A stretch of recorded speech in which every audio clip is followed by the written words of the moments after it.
Hi, and welcome to another BrettWeiss.com Excel screencast. Today we're going to be taking a look at a macro I wrote that allows us to create seasonal indexes for any cash flow based on the day of the week of the cash flow or the business day of the month. So a situation where you would use this, say your boss wants a detailed forecast going forward of any number of products that you might be selling or any cash flows that you need to forecast. What this macro does is it takes a time series, in this case the start of 2010 to the end of 2010.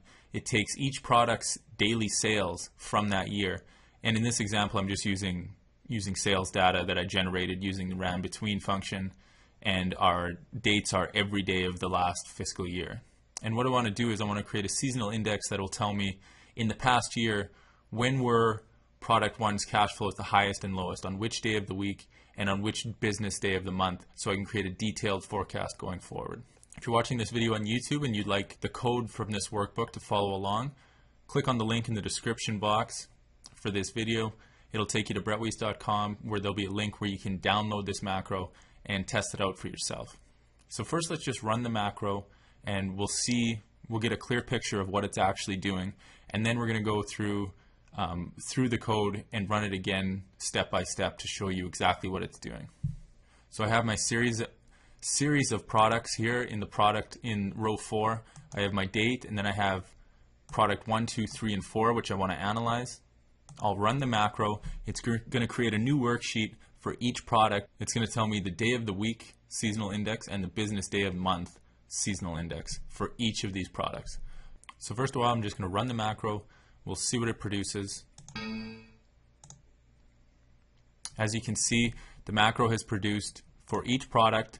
It has produced its own worksheet, and it has produced a day of the week index for each day of the week, and it has also produced a business day of the month index for each business day of the month. In column D, we also have a day of the week index adjustment. This is just 1 divided by the day of the week index, and this can be used if we want to smooth out the cash flows and adjust for different day of week tendencies or different business day of the month tendencies. So you'll see product 1, product 2, product 3, product 4 have all created seasonal indexes for these cash flows. The way I would normally set this workbook up is as a template. So each time I opened it, I could start my analysis by putting in my time series of cash flows in my different products and then running the macro.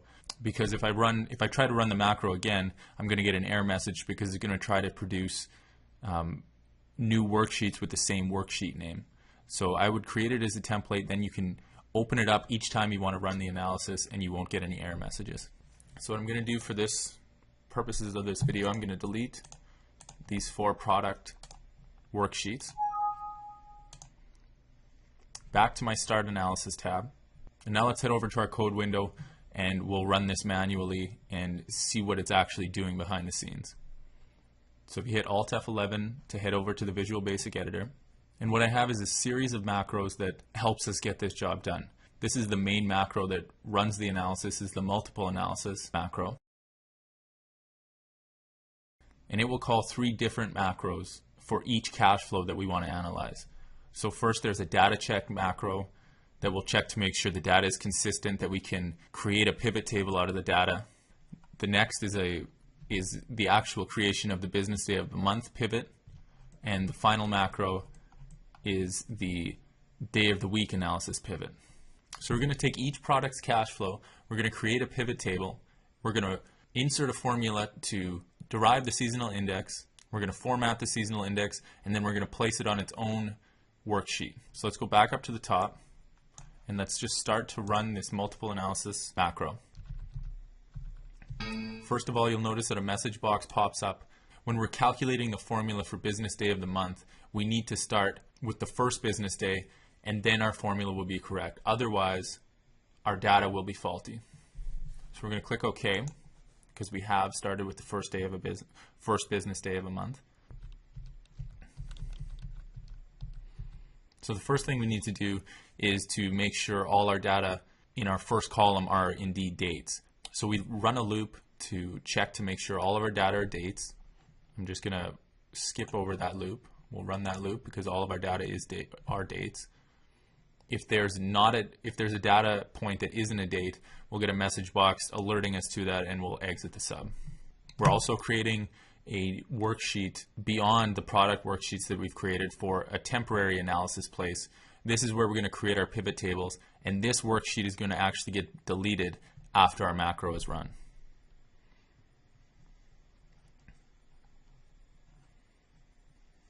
So we've created our temporary analysis worksheet.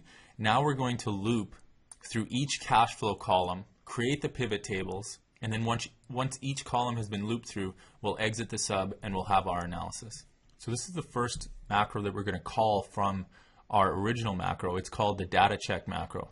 This macro is just going to do a number of things to make sure that our data is consistent and that we can put our data into a pivot table.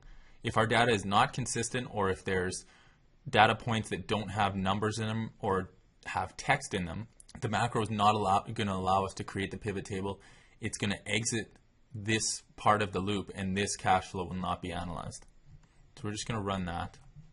Go to end sub and we'll run that.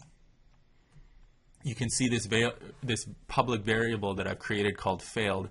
If our data check fails, that variable will be set to true, and it'll skip the rest of the loop, and we'll move on to the next cash flow. So failed is currently equal to false because our data is properly set up, so we'll continue with the loop. So now we're going to create our new worksheet. We're going to add a header, and now we're going to call our seasonal day of week pivot macro and create the pivot table.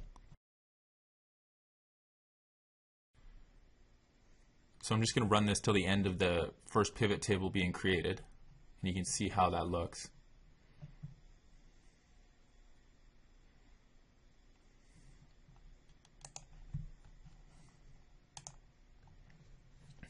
So now we've created our first pivot table. The problem with a pivot table, we can't actually use a pivot table to create our seasonal index, because a pivot table will not allow you to take each day of the week's average and divide it by the total's average. When we try to do that, it'll divide it by the absolute total, and we won't get a seasonal index. So what we have to do is create a column in column G and column H and manually calculate that number. So as we run the code, we'll actually copy and paste this pivot table as values to make it no longer a pivot table, so that now we can perform calculations on it. And now we're going to insert our heading and do our manual calculation of the day of the week index. And the same thing with the day of the week index adjustment. We're going to format our pivot table.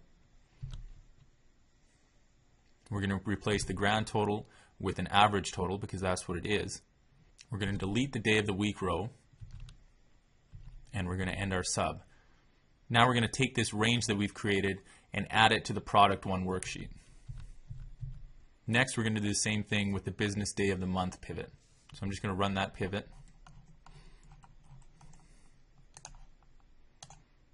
And you can see we've created the business day of the month index. We're going to add that to the product one worksheet. And now we're going to move on to the next product. So right now, we can see that what we've created for product one, we've created exactly what you saw before. We've created the day of the week index and the business day of the month index. And now we're just going to run that loop and create the same thing for product 2, 3, and 4. So I'm just going to let this macro run.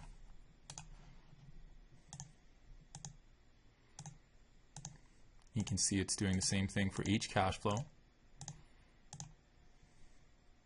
And there we have it. We got product 1, product 2, product 3, product 4. Now we can start doing our analysis and creating our detailed forecast.